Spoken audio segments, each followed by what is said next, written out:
Welcome to a brand new episode of Sequel Rights, the podcast where we take a look at the franchises that make you go, they made how many of those? And we give each and every sequel a fair trial. My name is Justin Camps, and I'm here with Elizabeth Ellie and Tyler Hymanson. And we are here kicking off the final episode of our Rambo series with Rambo Last Blood. But first, we got to thank you guys for listening. Thanks to all the Rambo fans out there for tuning in for these 5 episodes here. If you want to send us some love, where can you do that, Eliz? Yes, please email us sequelrights@gmail.com with your suggestions for future franchises and anything else you want to say.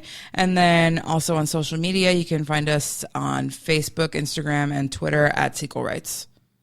And please rate and review us on Apple Podcasts. The reviews are kind of the most important thing when it comes to the algorithm, and they go a super long way, so we'd super appreciate it. And if you have a better concept for Rambo Last Blood than this movie, we'll read it on the air. Put it in your comments. Yes, please. And here today to help us mop up every last bit of blood is film critic Michael Sandoval with us. Hey, thank you very much for inviting me. I have a mop. Yeah. Perfect. You know, Latinos and cleaning. There you go. It's real messy over I'm here. sorry that you had to come on for this particular movie. Yeah, you drew the short straw. Sorry. Yes, exactly. Well, without further ado, let's get into this insanity. You're dealing with an expert with guns, with knives, with his bare hands. Rambo was the best. I finally came home. Uncle Dad! To defend the only family I've ever known. You must really want this girl?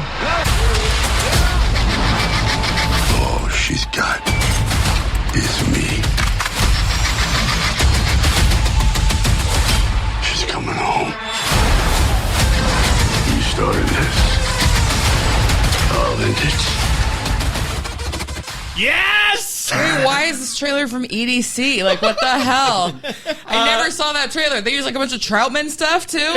Okay, so there was a earlier trailer before this that had like, you know, Old Town Road in it. It was all like somber and stuff. But I this was like the second trailer they put out, and one, it has Troutman in it, and I was like, we need to have Troutman come back, even though he's not at all involved anymore, for multiple reasons.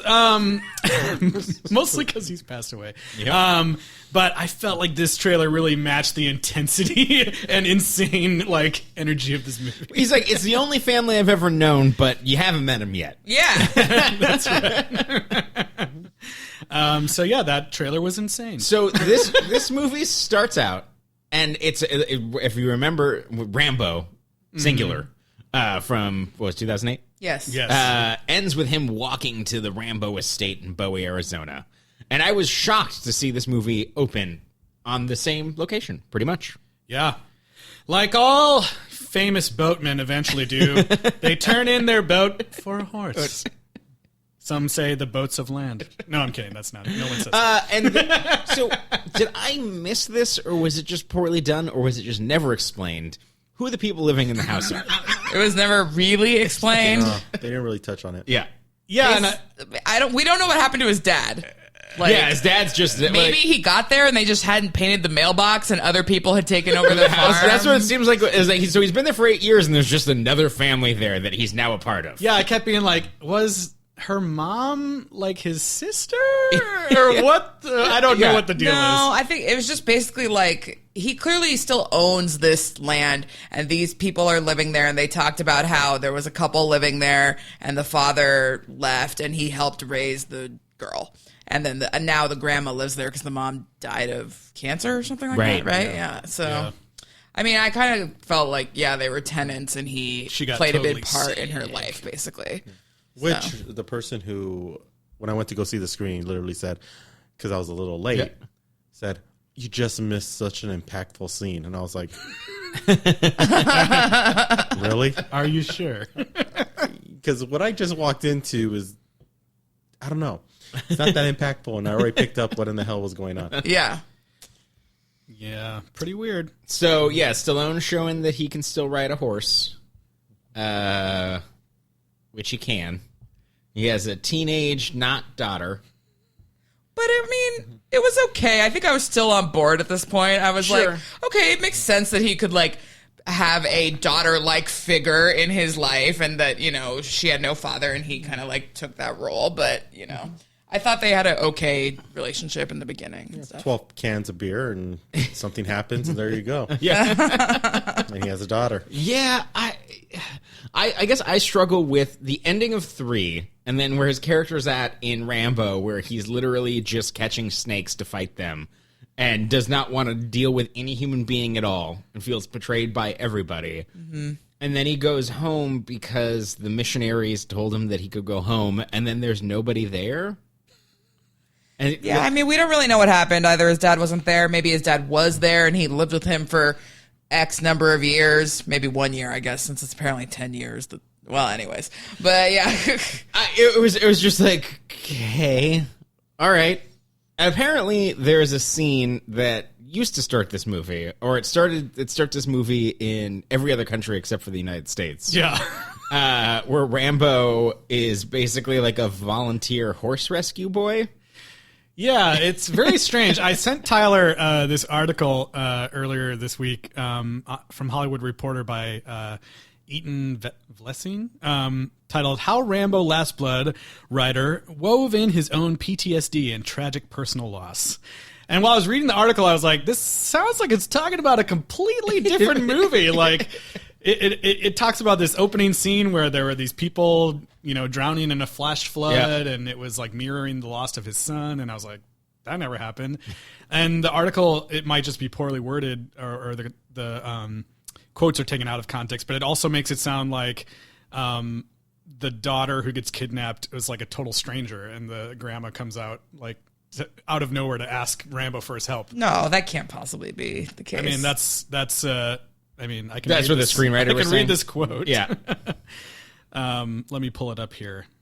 Give me 1 second. Because there's so much like dialogue and scenes that show they have a relationship. He says Rambo's self-imposed solitude is short-lived when Maria implores him to travel to Mexico to find her missing teenage granddaughter, Gabrielle, played by Yvette Monreal.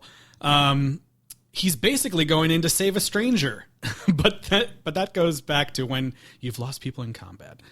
And I was like, why would he describe her as a stranger if they've been living together? If she's drawing chalk drawings of horses in his tunnels. Yeah, I was like, so maybe there was like an earlier version of the movie where, you know, Maria was like the person who comes out of nowhere to ask Rambo for his help or something. Well, like a like the priest or whatever, like a film noir situation. Well, yeah, there's always Rambo's sitting at his desk with his hat over his eyes, taking a little nap. There's always some character who comes out of nowhere to ask Rambo to go help them. Yes, and I believe in the movie he says she's like a daughter to him. Right. So and it's like, okay, so that comes out of thin air. That is that something in his mind that he was hoping that. I guess. Well, it said like what he like raised her for 10 years, I guess. Is this There's thing. all these photos of them at Horsetown. Yeah. Yeah. So basically, she's graduating. She's going to college. And she's going to go to a friend's house. And Rambo's a little protective. So he's like, hey, have your friends come over. They can hang out in the tunnels. She's like, oh, you don't tell anybody about your tunnels. And so, like, there's so much foreshadowing that Rambo's built a fuck ton of tunnels underneath this house. It's just like, why? This man is clearly disturbed. This at this point, Rambo has become like one of those like, you know, apocalyptic, doomsday preppers. And he's just like out of his mind. Yeah, because no one's like, yeah, this is a farm, but underneath there's a series of million tunnels. Also, I'm pretty sure that you can't. He's like, there's for whatever reason, this has become like Rambo canon, where he's going to start blacksmithing something. Like it happened in the last one. He's like, I'm going to stand over this fire. But so he has like this. It's not a kiln, but I don't know what the fuck you call it, an anvil, whatever. But it's underground. Like I'm pretty sure you can't work metal in an enclosed underground with no ventilation. Maybe there's ventilation. Hey, Rambo can do it, okay, man. Rambo's lungs are like Superman style type of lungs. It's clearly affecting his vocal cords. I'll tell you that. And his speech. Oh yeah, guys! Spoiler alert: Sylvester Stallone looks old as fuck in this movie. He doesn't look quite as jacked as he did in the last one. He still looks like he'd probably crush your head, but I mean, I hope he never listens to this because he could completely kill me. But I gotta post that picture of him at my graduation because he looked okay there. yeah. What year was that? This year, Oh, well, there you go. my grad school second master's graduation. I talked about that in the first episode. yeah, I was like, Anyway. no, but he was at both of them. Stallone's always there. He always shows up. Yeah, for a he always graduation. shows up at my graduation. Yeah. Okay. Well, So anyway, so it's this really weird, slow open of like nothing's really happening. Rambo's just like working horses.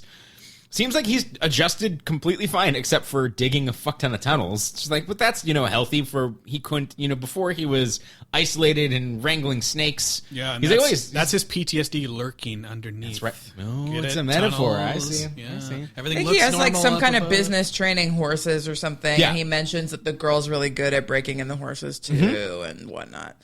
And yeah, so there's about 20 minutes of just like establishing their relationship, which apparently was not part of the script originally. Yeah. And then she's going to college, but she has a friend who's called her, and he's found her dad, her mysterious father. Ooh, she just needs to know. I don't know what happened to my dad. And then like Rambo's pretty like, no, that dude sucks. Yeah, no, everyone's like, he's a fucking dirtbag. Yeah. Don't even bother. No. Yeah, apparently part of the inciting incident for this guy ditching also was that Rambo beat him up when the guy was beating his wife. Right. Like, so, I don't know. Yeah, I don't know what that dynamic is on that farm. But anyway, she lies to them and says, I'm just going to go to my friends. And then In the like most obvious, like you got like, come on, have you ever been a parent? have you raised this He guy has for not 10 been a years? parent. I mean, I haven't been a parent, and I know that like if you tell people no, they're going to go do it. So she has a very dramatic U-turn. And Mexico's just a U-turn away from Bowie, Arizona. You stole my joke. I know. You gave it to me. There's this hilariously dramatic scene where she's like, apparently she was actually going to drive to her friend's house, but then like she pulls over to the side of the road and goes like, I'm thinking about it, Dad. And then she turns around and it's like smash cut to like her driving to the Mexico border. It's like Mexico in the background. So funny. Yeah. Terrible cuts in this movie. This movie is hilarious. Mm-hmm. It is. We should say Tyler and I went to go see this movie. Yeah. Thursday night, 7:00, like the Right. first screening at AMC that anyone could see. And the title card came up, Rambo Last Blood, and people clapped and cheered. People were like, Wow. woo! Yeah, Who people are were like, these people? "Yeah." What theater was this again? That AMC Burbank. AMC Burbank, 16, yeah. Oh, okay. People were amped.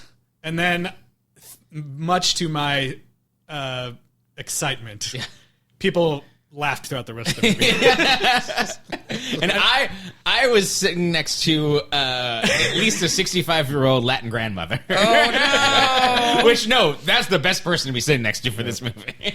But we were very vocal in like the latter half of this movie, like so loud. It was great. It was great. We weren't the only ones, so we'll get to it. Yeah.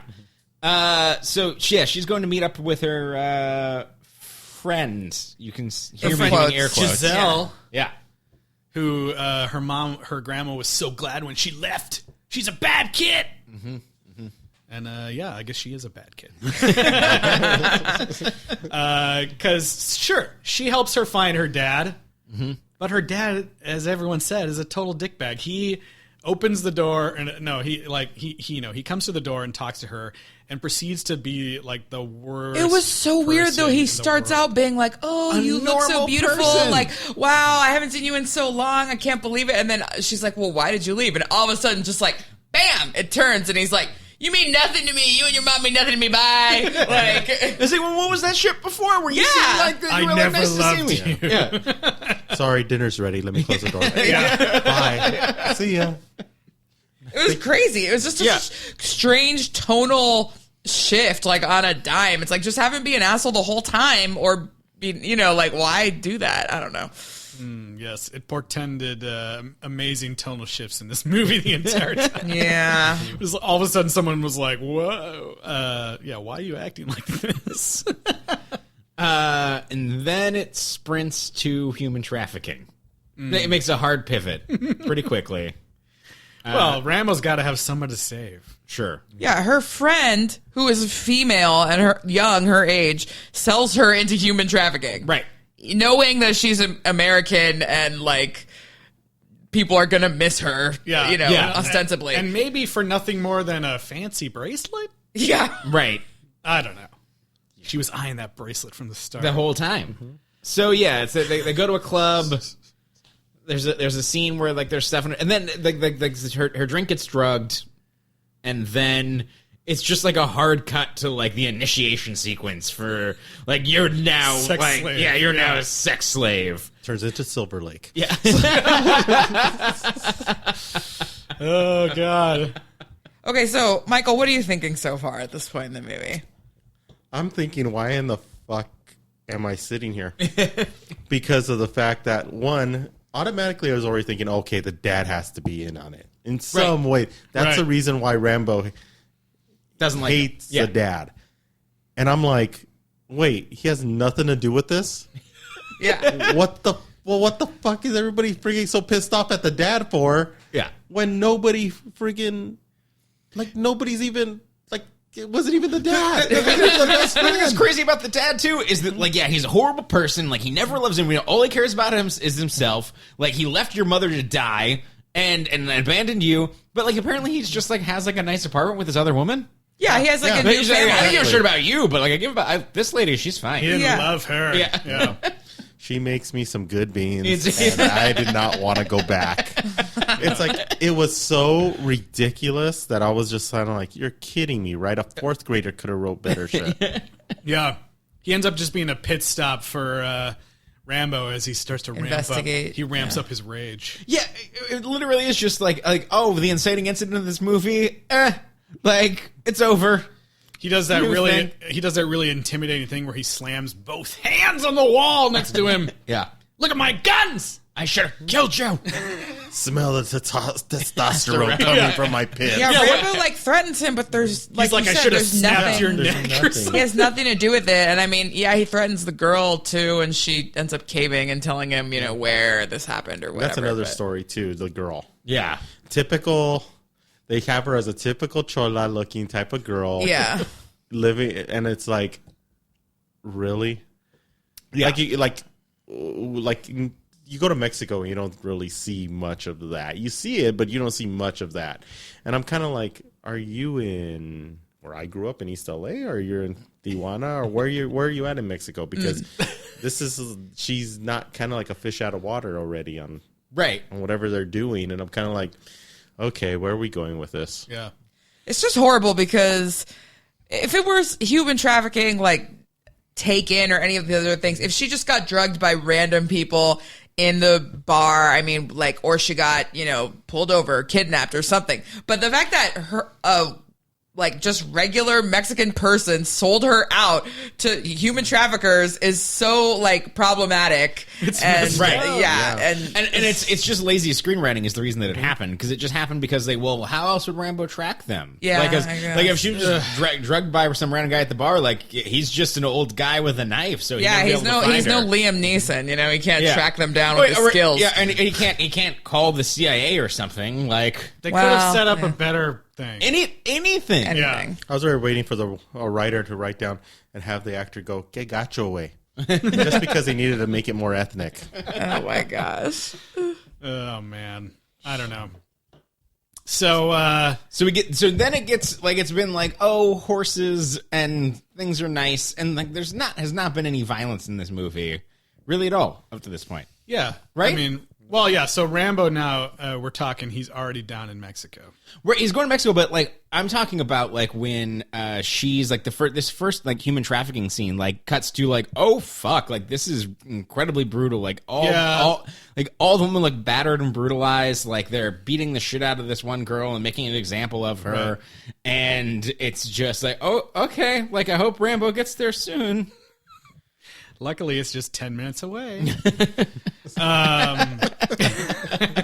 I mean, this is like the typical, like you said, the initiation scene that we've seen in other, movies and TV shows. And so I guess They're just dressed better. Yeah, I'm sure that they were trying to, shine a light on this horrible issue, but it's just so misguided and bad. But anyway, I guess we'll get to it, but I did sort of appreciate how just because she's related to the main character, like she really didn't get treated different than the other girls, where I feel like in most movies, like she somehow miraculously would have not, been brutalized as much. But now and once they find out who she is, they're going to brutalize her more. Actually, yeah.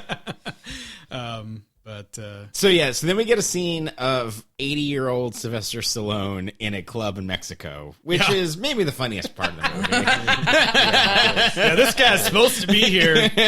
He looks right. So there's just a lot of strobe lights and and it's just him looking all stony-eyed. And it's so like music video-y for a few minutes, and you're just like, why did they shoot it like this? Like, it's so weird. What I love about this movie is that there's multiple times where he's trying to be stealthy and he's just standing there like a weirdo, and he gets seen and he just kind of goes, ugh. There's one really hilarious one coming up in a little bit. So he tracks the guy, and there's some lady at the bar who notices him and follows him outside when Paz Vega. Yeah. And he takes the person who drugged his not daughter and snaps his collarbone outside of his body with his thumbs. While screaming, "Donde está?"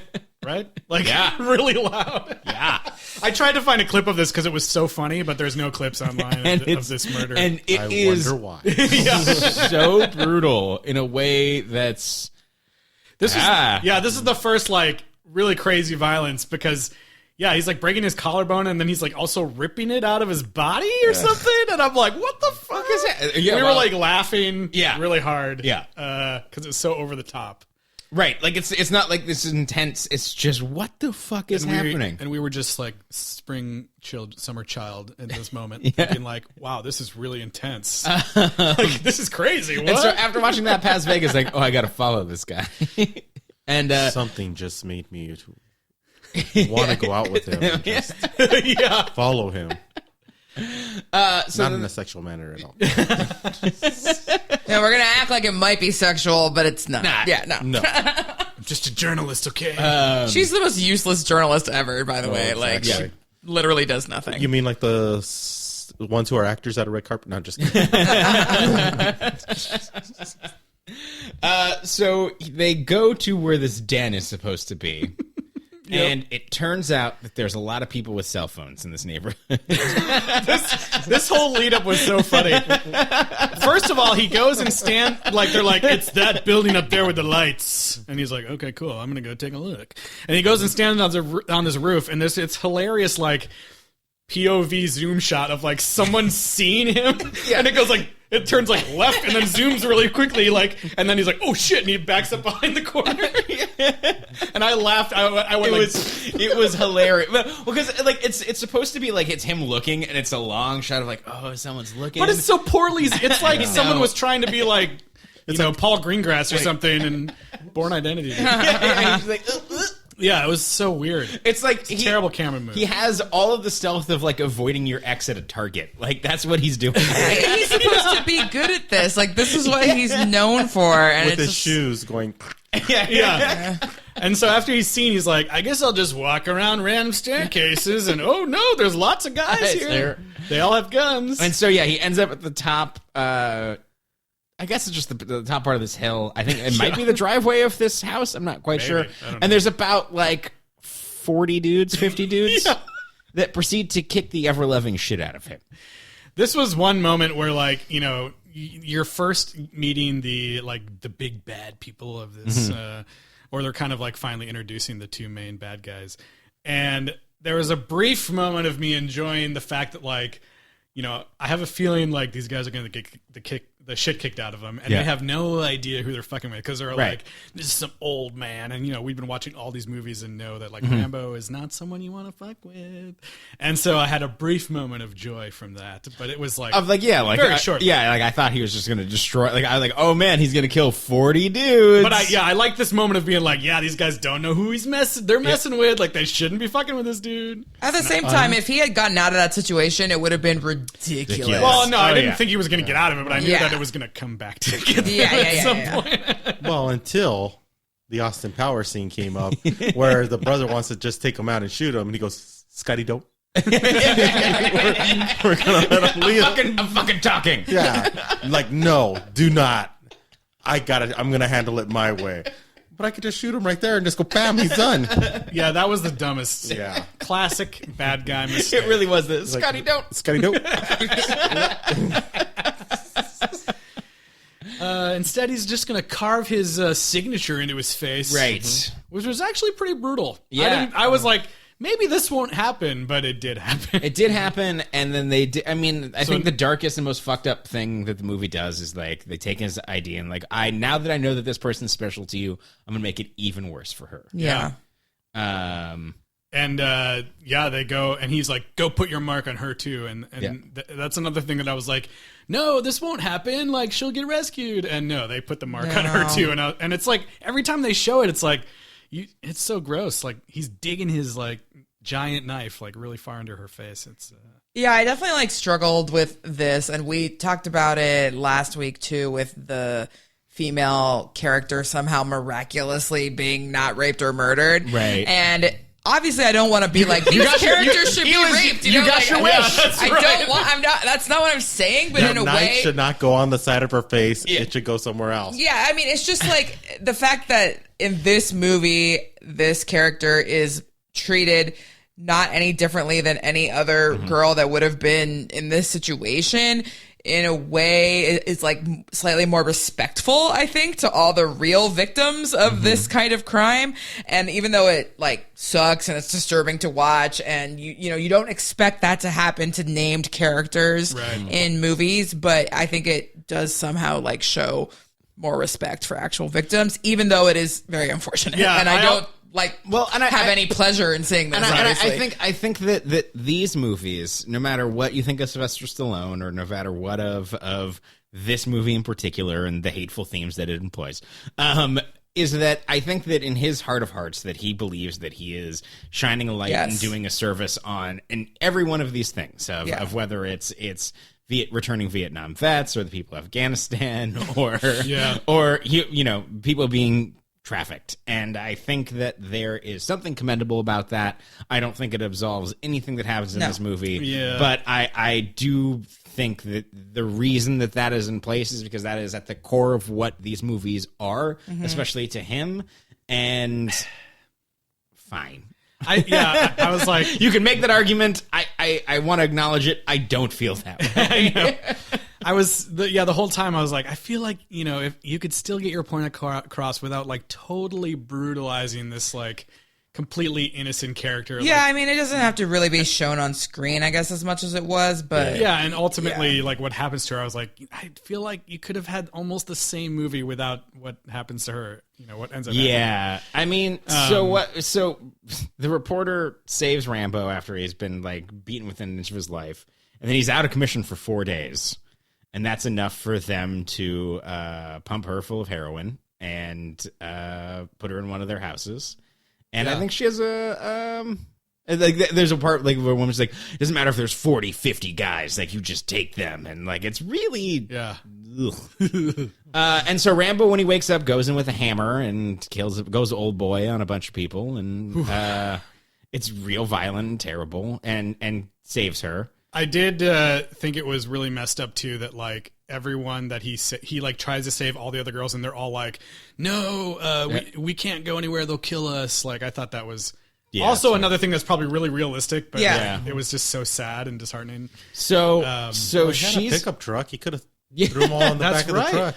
So she's all strung out and they're driving. This is one of my favorite scenes. They're driving, Not really, but. And he's just talking about like, you were so good with the horses. Like, tell me about how good you were with the horses. I love this because she's like, totally out of it, and he's like, "Don't fall asleep, Gabriella. Don't fall asleep." And he's like, "But let me tell you this story." Not voices. Let me tell you this really slow All story. the horses. Hey, are you awake? Yeah, but remember that time.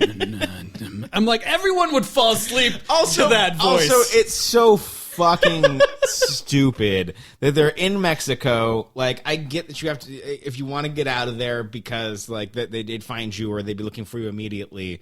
But, like, there's Narcan's a thing. Like, you can go to a hospital, you can stop an overdose. Like, you could go literally fucking anywhere, but instead he's... Embassy, hospital, church, the journalist's house who clearly has medical knowledge. The drug mule in the freaking middle of the way going back into the United States is carrying some coke. Instead, he talks his daughter to sleep. Or his instead he decides, I'm going to drive all the way back to my estate in Arizona, and she fucking dies on the way. And he doesn't stop. He doesn't take her to a hospital after she passes out. He just drives through the night and then digs a grave.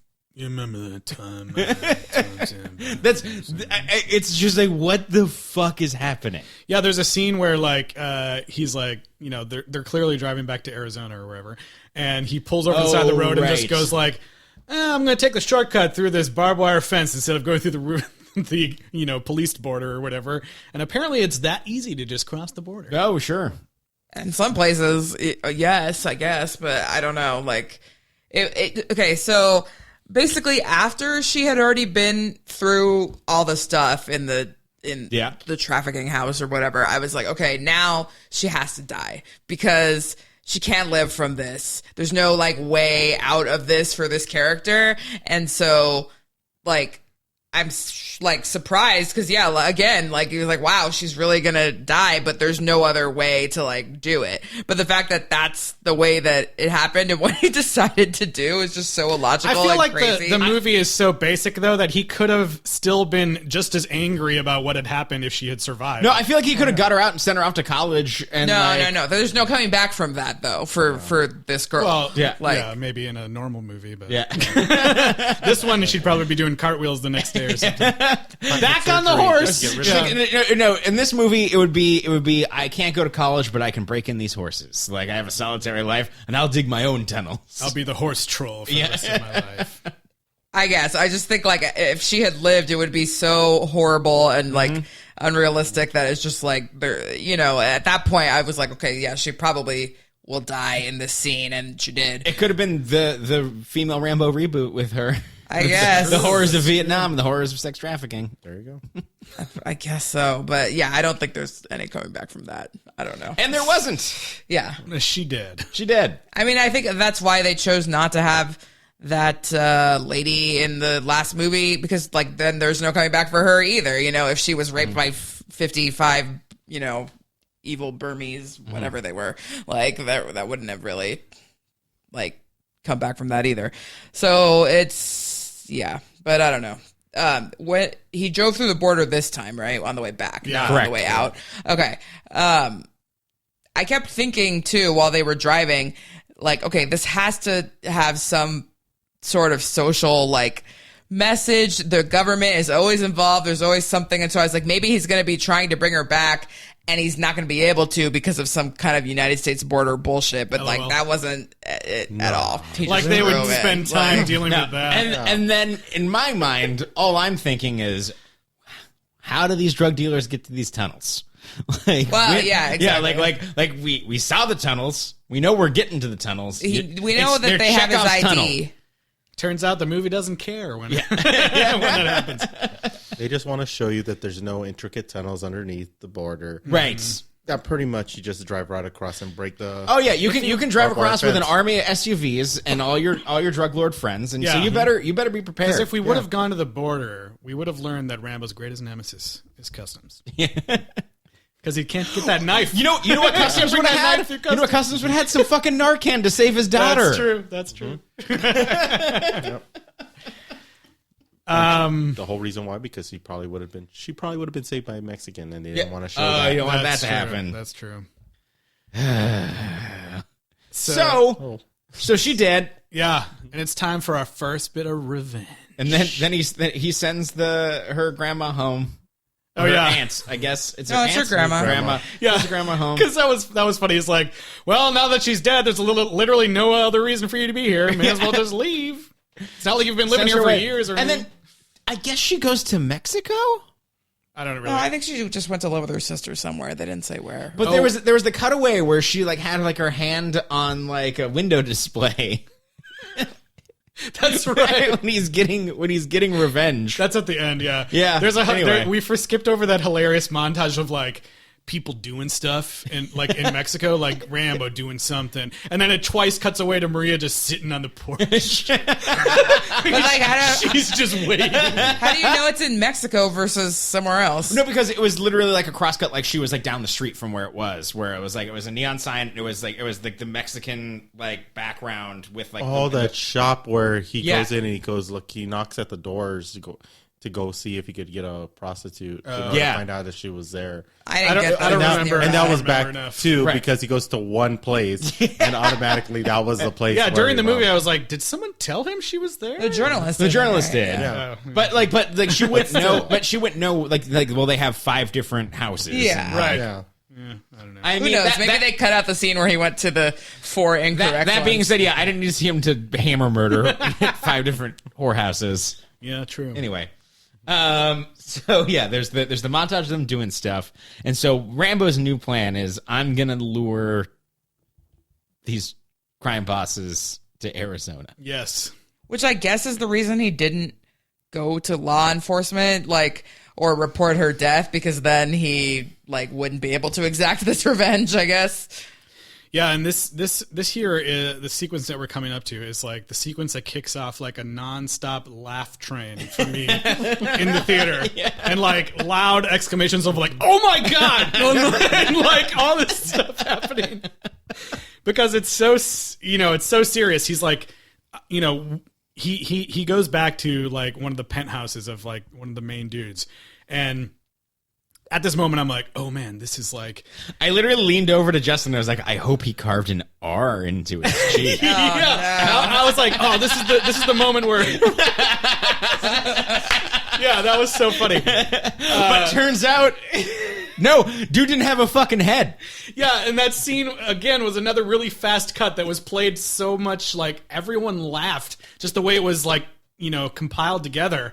It was like this fast zoom and edit to like this headless body on the bed, and then quick cut to Rambo dropping the head out of his car. moving vehicle. So he chopped the dude's head off, went down the stairs, got in the car, drove out over the border, got out of the city, and then decided now is head dropping time. Oh god, that was so funny. And then into one of the brothers' heart with a knife is a photo of her. Yes, this was So they great. knew who done it. And we skipped over.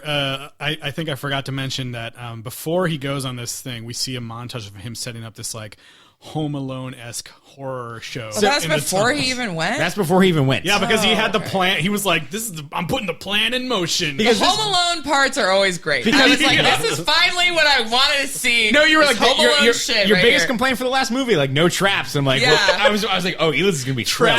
No, I mean, like this is the part that I was like, okay, finally, like I know it's gonna be ridiculous, but at least we're getting to But what we here's- want. And it was Goonies to a whole nother level. But here's the thing I love about this movie, right? It's like, who are these people to him? Oh, that doesn't matter. What's this? What was the dad there for? Let's just forget that. But they felt the need to let's set up the tunnels early because like otherwise people are going to think that's implausible. Like we got to set up Yeah. that he dug these tunnels before, and then like let's do a whole montage before he goes and set this plan in action because like people won't believe that Rambo has set up traps in these tunnels. It's just like if he dug the tunnels, he had the traps. Part of me- like I don't need this montage. Yeah, I know. I was thinking the same thing. Like, part of me was like watching it, like going, "Oh my god, these traps! Like what the fuck?" Yeah, I'm excited And then about it. The I other, don't think that he would have had the traps set up before all this happened, though, because if he let the girl and her friends go in the tunnel, there's no traps. I know. I agree with you, but what I'm saying is that they felt that was a more important storytelling beat than okay. any other story. Like the amount of things that they skipped over. Yeah. And then they chose to do like oh no, like people like that'll be too much for people to. So was to I the only comprehend. one with the song "You're the Best Around" Yeah. while this whole thing was happening? So, because I was just kind of like, Yeah, I've seen this before, and I'm hearing the song in my head. Yeah. There you go. I mean, one of the things I liked about like First Blood is like there's traps in that movie, but you don't see him set them up. They just kind of like happen, and you're like, oh fuck. You see him making the stuff, but yeah, not quite. Right, You see him it's sharpening not- a This stick, is like yeah. this is like a IKEA manual how-to tutorial. Yeah. Oh, put the gun shells in the floor and Yeah. put the hole in the wall. It's like all this crazy stuff, and I was like, do I want to? At one point I was like excited to see what's going to happen in the future, but also I would like to be surprised. Also turns out that the traps were not necessary because he shot every person. The traps were just step one, and then like it was the shotgun for everything else. Process, yeah. Okay. So, yeah, he gets back to the tunnels.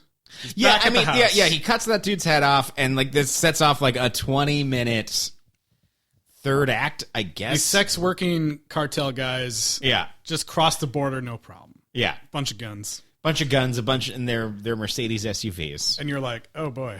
Oh, and don't forget the Disneyland fireworks show when they first get there. Oh, right. Yes, So so unnecessary. So yeah, Rambo decides to blow up his lawn, and then he gets one car from him, I guess. 2, I think. Yeah. Yeah, a couple cars drive Oh. over like planted bombs. We did leave out the part where he target practiced with his bow with some playing cards. Oh, yeah. Just so you know that he can still use the bow. That's all part of the fun times. Cataracts montage. does Yeah. not Yeah. fuck with him. He's the best. He's still the best around. Rambo. And at this point, I am just like cracking up the rest of the movie. Yeah. Yes. So we see a very quick succession, like these dudes get taken out. The one car gets exploded. The main dude's like, hey, go over to the barn, check the barn, and we'll go this way. And meanwhile, like, Rambo is like popping out of holes all over the lawn, Yep. like shooting people in the face. And I'm just cracking up. They go into the tunnels, and then like any PTSD Vietnam vet, he starts blasting the doors.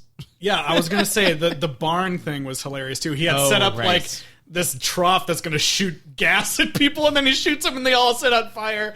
And the dude next to us was also cracking up. Like, Yeah. this is just like, I gotta say, this is a really fun time at the theater. It was such a I'm not gonna lie. like the traps, the tunnels, all of this is like really long and gratuitous. But if you were able to like, which you're no one that would be able to do this, but if you can just like only watch that and somehow like, not think about all the context, it Yeah. would be great. Like, Yeah. it'd be like, this is awesome. Yeah, these traps are so cool and funny. Like, but like, It's like, that clip that was like viral for a while of Steven Seagal killing the guy 3 times with that, like he shoots him and breaks his neck and throws him down the elevator shaft. It's like 20 minutes of that. traps. Yeah, like Tyler said earlier, the traps are like secondary to blowing people's heads off. The first one that happens, like, that I just like, it's burned in my brain now.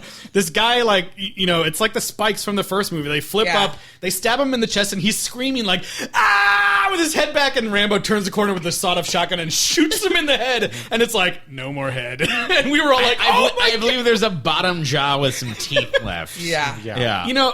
Yeah, this whole movie too, I was like, man, if the MPAA was like more concerned with the violence than they are with sexual content, Yeah. this would probably be NC-17 because Yes. it's like fucking crazy violent. And how many times did he have to shoot a dead guy? Yeah, I know. And he caps him another 2-3 this times. is I'm why like, I was really? laughing, because those guys that fall into the pit of spikes, like, they're dead, right? And he just Comes out with unloads like, ba, ba, ba, ba, ba, ba, ba. he just unloads like, they're the computers. Yeah. Computers. And it's funny too because the main guy goes and sees all the carnage later, and he's just like, holy shit. Yeah. Yeah, so Rambo is fucking everybody up and could probably get out of it unscathed, but like he like wants the main guy to play his Saw game, so he gets shot twice, kind of like for no reason. There's also, what was the one where like the guy's face gets like, Oh, the one where Sliced. it's like 2 blades and it's like yeah, oh my god, I was like, oh. There's also one where he just has like a big bamboo pole and just like and he's just waiting behind like it's like an Indiana Jones like Temple of Doom spike type situation, but he's the one like putting the spike out there. I mean, like Eliz said, and then he shoots that dude in the head. I know, it's so nuts. Yeah. Like Eliz said, like I don't think anyone would recommend seeing this movie, but if you can see just this section, Yeah, when it comes it's out, incredible. like it is insane. Like, Yeah. you got to see it. It's nuts. It's hilarious. They saved the entire budget of the movie for this. Yeah, it is so funny. So then he basically gets the guy, The final. Oh final- my god, the final- I can't even like. and he gets him back to the barn, which is no longer on fire. Yeah, he also like totally blows up the entire. Compound. Yeah, this was nuts. He's like, if not- you want to live, follow the lights. And then like, there's this crazy CG scene of all the tunnels blowing up. Yeah, and you like you said, he tries to do like a Saw game, like Right. you know, but. If you've seen any of the Saw movies, you know that Jigsaw always leaves a way for them That's to get right. out. They And that's how you know Rambo's an imposter. There's no way for these guys to get out. And just like in Saw, there was also an imposter that Yes. made the traps Yeah, impossible. one of those other white guys. So Rambo shoots 4 arrows into this dude and pins him up against Just like he the barn, practiced. just like you practiced with the playing cards. And earlier, we left this part out. The grandmother talked about what it felt like to lose her granddaughter. She said it felt like somebody had ripped her heart out, and Rambo, in his in a pinnacle of his empathy, says that is what it feels like. Yeah, doesn't he say like, sure? Yeah, Because we laughed at that too. Because she's like, it feels like someone ripped out my heart. And and he's he's like, just like, yeah. yeah. And I laughed at that And as well. so, as he's pinned there, he's doing his angry low voice, and he's like, "I'm gonna make you feel what it feels like. I'm gonna make you feel." And so he takes his knife out and cuts into this man's chest cavity, cuts through rib, cuts through his sternum. It is nuts. It is. It's the knife, right? Yeah. It is okay. the knife, and it is not possible. And He's like, and he rips out this man's heart and shows it to him. Yeah, and he Still goes, beating Yeah. hard. and he says like, that's what he feels It's like. like, and at this point in this movie, if he took a bite out of it, it would not have made me blink. I had that same thought. I was like, is he going to? Go with the tortilla. Put it in there. Is he going to consume his strength? It really was like if you ever watched that show Once Upon a Time back in the day where they would rip out the hearts and then crush them into dust. Like it looked like exactly like that. Or like my friend who watched the film was all Kalima. Oh, yeah. Kalima! And then Rambo just goes sits in a chair. Yeah, and I just feel like your movie's not working when the audience is just like cracking up this entire time. Yeah. I don't know. But the speech. Oh, yeah, That voiceover. We speed. haven't had voiceover at any time up to this point, but let's do a long voiceover speech. Yeah. All I was waiting for was to see vote Trump 2020 at the end of the Yes. and I I feel wouldn't have been shocked. I feel like maybe we didn't get. Was there voiceover on ours? I don't remember. I don't I don't think remember so. voiceover. Really? Oh, Yeah. yeah? They Yeah. got rid of I don't think so. I think he just sat there. And He then just it was sat done. there and it was done, and then it cut to. I don't remember me like, I'm Rambo and this is how I live my life. No, What that- did he that's say? he's- What did he what say? he basically said. If- He was if you saying that well, he would say how he comes back home for his country and this is the only country that he loves. And this is his family. His real family is the U.S. of A. Oh my! Did he really say that? Yes. No, I don't remember No, that this at did all. not happen. But, Okay. yeah, It was he just- really similar to the speech from, I think 2, where he says like, "Oh, I just want the country to love us as much as we, the love soldiers, them. love them." It was similar to that, and it was like, "I'd do anything for this country, and this is my home." Blah blah blah, which made no sense. Had nothing to do with the movie at all. Yeah. Yikes! but- Exactly like the cut. I guess that's why they cut it. Well, because I got invited like weeks before a lot of the press saw it. And literally 2 days after you saw it. Yeah. And I was just kind of like, you could tell it was still a rough cut. But even at a rough, there was no way you could edit this. and make this better. Ours also seemed like a rough cut. Yeah. Because that speech at the end, I was just like, oh my God. This It is just like, zooms way, way, way out. it was and like he's a just sitting there. propaganda speech that Yeah. you've heard over Right. and over again. And when they asked for, because the reason why I got invited was to give my opinion on what I thought of the film as what it was. And I was just like, this is like a month after El Paso's mass shooting. and this is pretty much what you're putting out. And Universal took away the hunt, which was nowhere as bad as this was. Did you get to see that? Yeah, I saw a piece of it, and it was fun. You know, it's based off of a book. I want to see it. Was I really want to see it. Yeah, I like it was that whole great. I didn't think it was as bad as what Rambo was. Right. Rambo was bad. Where it was just basically like bury my body inside the wall. Yeah. And the stereotypes that were littered all over the film. Yeah. And and then with the speech at the end, I'm glad they got rid of the speech. Yeah, I guess so. So what happened in the credits? Because we didn't see any credits. So the credits were basically just cut to like credits were some of the best part actually. Yeah, it was like pictographs of which is like kind of like little moving images of the first film, like of stills, like iconic scenes from all of the movies. Yeah. Oh, as like his theme was like Brian Tyler's version of his theme was playing to all these like, you know, kind of really nostalgic feeling, like slow motion. Yeah. And it went through all of them, and then like halfway through the mid-credit scene, it showed him like, because it ended with him just like sitting on the porch like rocking. Well, yeah, because it very hilariously also went through the Rambo Last Blood scenes, like we had just seen like movie. Yeah, I was like, it's like showing other scenes from the movie, like, oh, we just saw this. Okay. Yeah, and then it cuts to him riding his horse into the sunset. Okay, I felt very strongly that he should have died. Yeah. Yeah, that's what I was like. That's why part of me was like, I hope very strongly if I never saw one of these movies again, it'd be fine. Sure.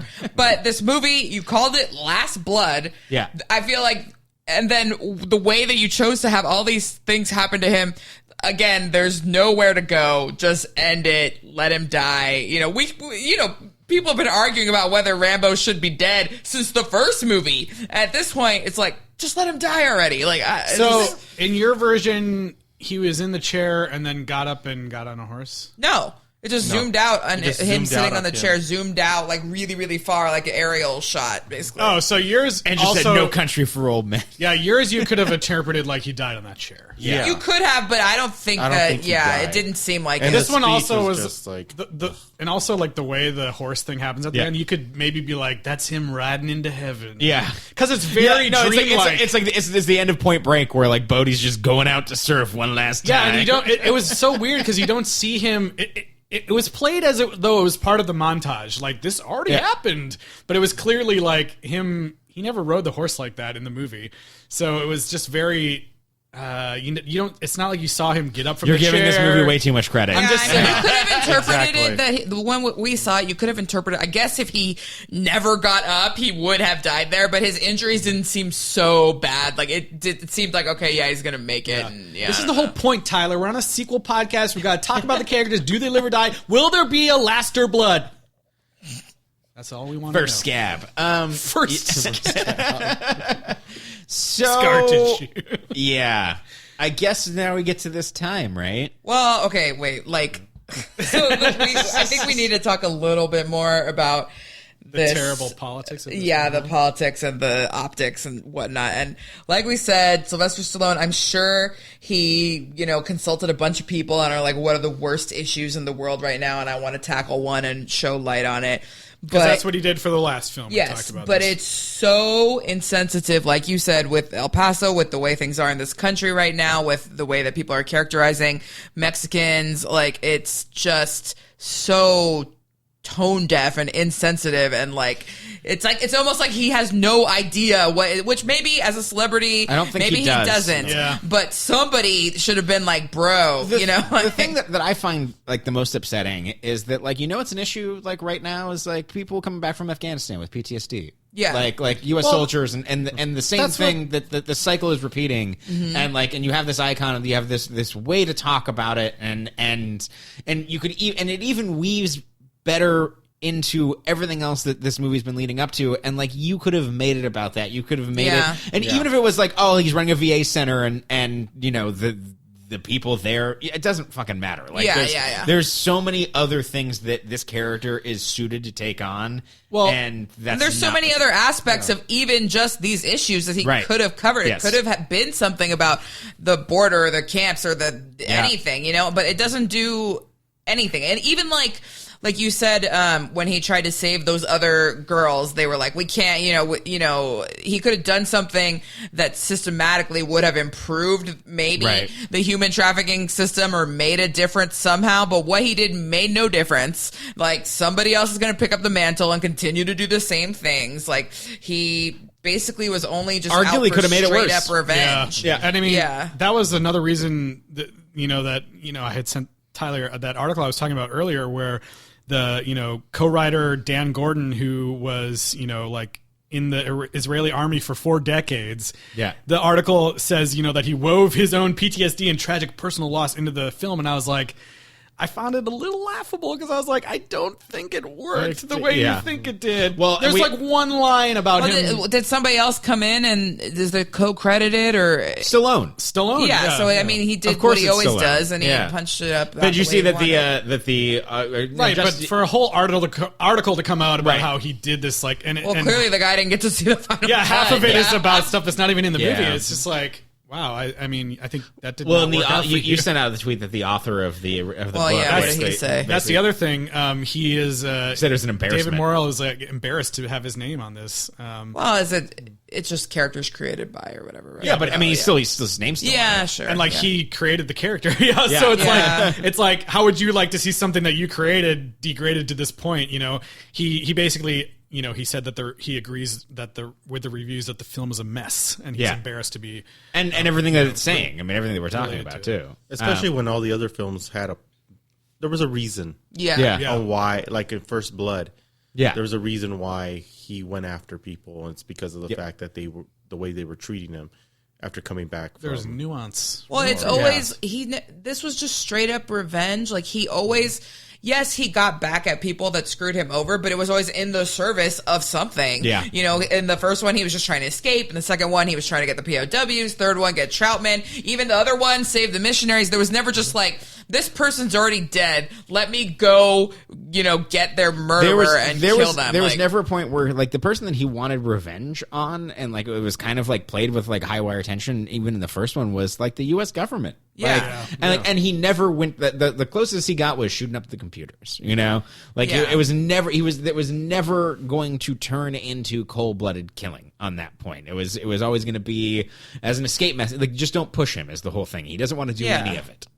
Yeah, and I mean, to put out a movie where basically an army of men from Mexico can just cross the border as if it's invisible.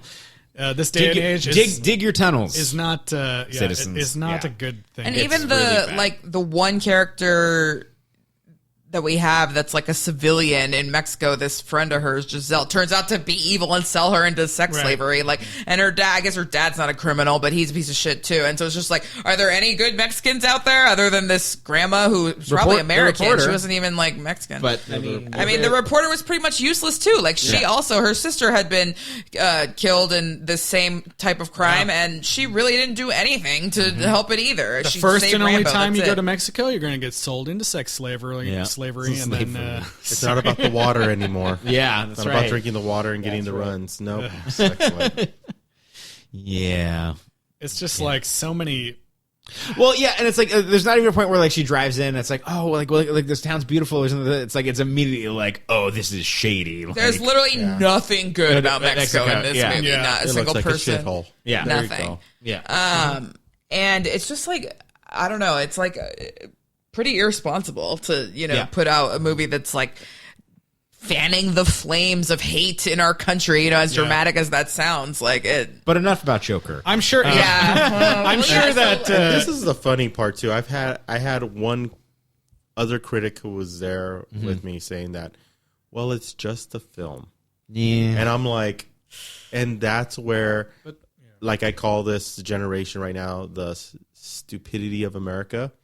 Comes in because it's the fact that it's not just a film. It's not just so many films in the past have literally done things to change mentalities and change the way people think and the way people act. And with a film like this, you just don't know what deranged person is going to take from this and what he will do next or what fuels the flames next. And it's sad that that's the way we have to think nowadays, but we do. and that's where's the responsibility. It's like John Wick. John Wick has the same, like, even the violence in John Wick, it doesn't even compare to this. Yeah. The storyline is completely different. Yeah. It's just it just doesn't equate. It's more artful. Well, Yeah, no, it's artful killing. It's also makes a concerted effort to be fantasy, where this is making a concerted effort to appear real. Yeah. Right. And appear grounded. Yeah, like the goal of the final act is to be like, yeah, fuck those Mexican bastards or whatever. And it's just like, part of me wishes that we would have like maybe asked some of the people at the theater like what they thought of the movie, because I'm curious if we were all laughing along, but I'm like curious if some of the people were like laughing because they were like, yeah, hell yeah, or if they were thinking it was also and I terrible. also think that like with the extreme violence of it, I think that from Stallone, he said that from Rambo singular.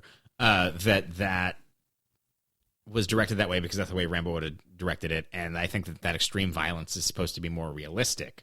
Where at this point, we're laughing because it's so ridiculous, but I think that he would think the justification for that is that this is supposed to be grounded in some way. And it's weird because like the whole story around the extended cut of Rambo was like a lot of the stuff he decided to cut back because he thought it was too violent. Right. And now this movie is just like full bore. It is irresponsible, not entertaining, and a cast a long shadow over the entire series. Hence the reason why Downton Abbey It kicked its ass. kicked his ass. Yeah, I do think it sadly did more business than Ad Astra, though. Oh, fuck. Yeah, Go see Ad Astra, guys. It's great. I mean, it's skating by on the Rambo name, probably. That's so upsetting to me. Yep. It really is. Yeah. Well, Rating system. rating system. You want to talk about? I don't know, hearts or something. Yeah, I feel like it's disembodied hearts. Disembodied. How many disembodied hearts would you give Rambo Last Your Blood? I'll start here. I think I was debating between one or two. Okay. And I think I'll probably still go with one. Like the reason I was gonna give it a 2 was because I had a lot of fun just like laughing in the theater, and it was like, this movie is terrible, but I am like getting lots of joy out of how awful it is. And just the fact that I was pretty much laughing almost from the start because, we watch these movies all in like 5 weeks or whatever all together. And the characters built up so much in our minds that like when we're finally seeing like the super old version of him, like doing in this dumb movie, I was like cracking up, like the anticipation for what was going to happen in this final chapter of Rambo was so high that I was just like cracking up almost immediately and like trying to hold laughter back until everyone started laughing, which was great. But I'm still going to give it a 1 because it's just really bad. And the message that it sends is, like Eliz said, I think really harmful and, just short-sighted and shouldn't be out there. We don't need this. Yeah. We don't need this. Rambo could have been, Rambo could have been saving someone for real. He didn't save anybody in this movie. No. His pseudo granddaughter dies. He doesn't save any of the other women, which, we talked about. Maybe that's realistic, but again, it's all about vengeance, all about violence. And what is the point? Mm-hmm. I just don't, I don't get it. Yeah. Yeah. I mean, I think I'm going to just I think overall it was more entertaining, or it was easier to watch and like was more gripping than the last one, Rambo, and maybe even Rambo 3. But yeah, it's horrible. Like, I don't like agree with anything that it's trying to say because I don't think it really was. It's all over the place. Like we said, he's not trying to say anything, and the stuff he accidentally says is horrible. And I guess there was a few good things about it. Like we said, the Home Alone part, the traps. I did like this character, of his daughter. I like that actress from other shows, but yeah, I guess I would give it also a two hearts. Disembodied hearts. Disembodied hearts, yeah. Well, Michael. I was thinking of aorta. That was about it. But since we're going with a full heart, I'll go one heart, mostly because it doesn't really live up to the history of the character. No. It doesn't really. It's so on its own, and it's so avant-garde to what the past had shown that from the writing to cinematography to everything about it, it's just terrible. And it's a film that, like I tell people, if it was on Netflix, I'd be a lot more forgiving. Mm-hmm. But no, they spent a ton of money to put this out on theaters. And to me, it's almost like, how many films did you pass up that probably would have had a better story? Mm-hmm. And you gave it to Sylvester Stallone for this. I would have rather have seen Tim put this on the shelf, no more Rambo movies, and see another Rocky movie. Yeah.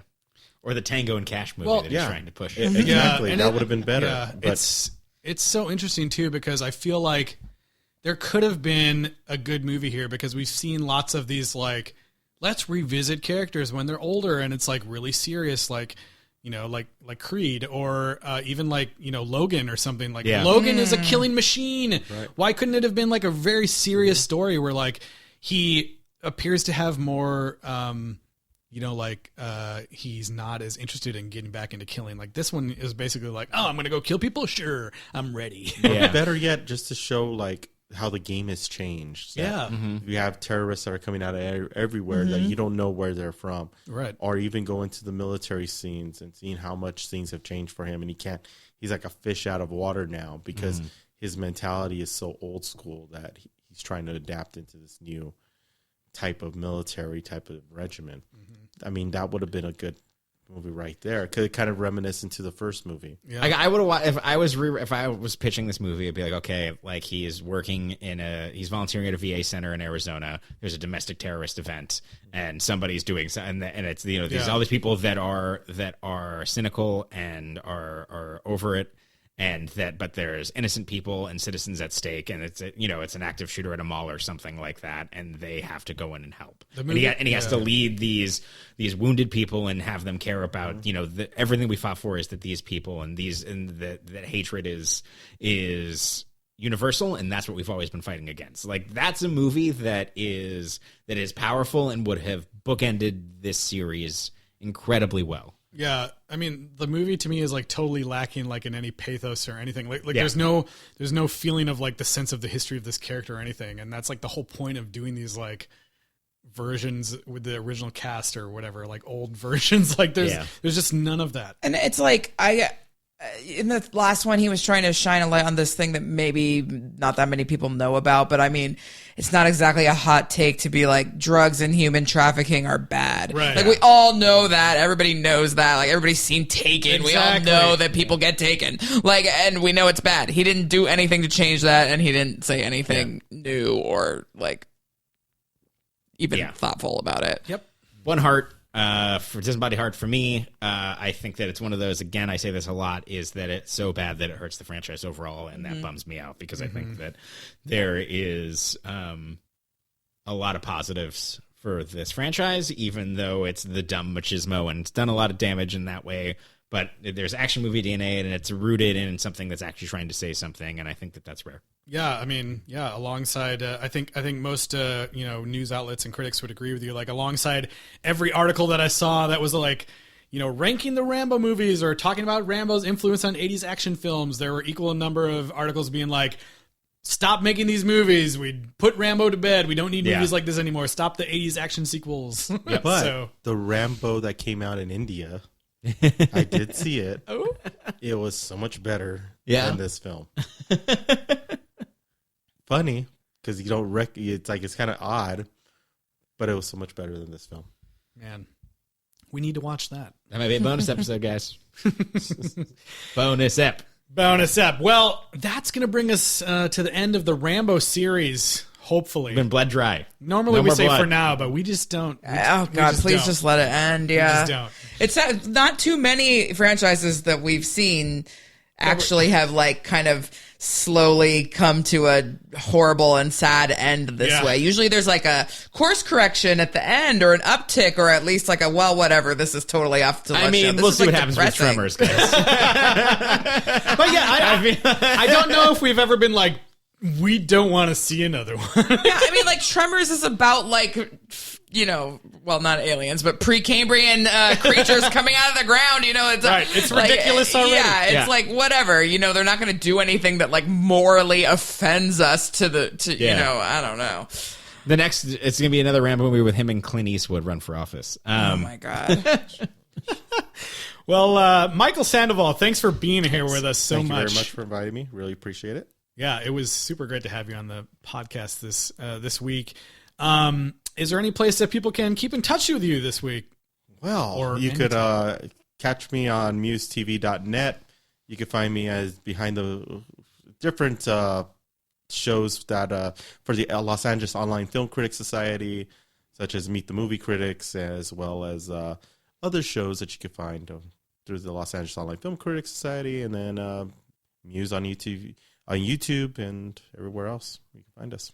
Sweet. Nice. Well, hopefully everybody checks Michael out there. But in the meantime, Eliz, where can people keep in touch with us? Yeah, you can email us at sequelrights@gmail.com and find us on social media, Twitter, Instagram, and Facebook at sequelrights. Send us your ideas for future franchises and your Rambo pitches. Yes, and also rate and review us on Apple Podcasts. You can make your suggestions for what our next series should be after. You know what? Just yesterday, it was the first day of fall. Oh. And next week is October. You know what that means on the podcast? It's time for another horror film. And we found a good one for you guys. We're going to be talking about Poltergeist.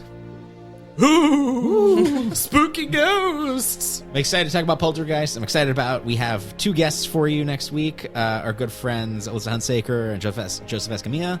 It's going to be a blast. It's going to be amazing. Can't wait. I am really excited about this one. It's going to be really fun, you guys. So yeah, tune in next week for another spooky episode of the podcast. We'll see you then for Poltergeist.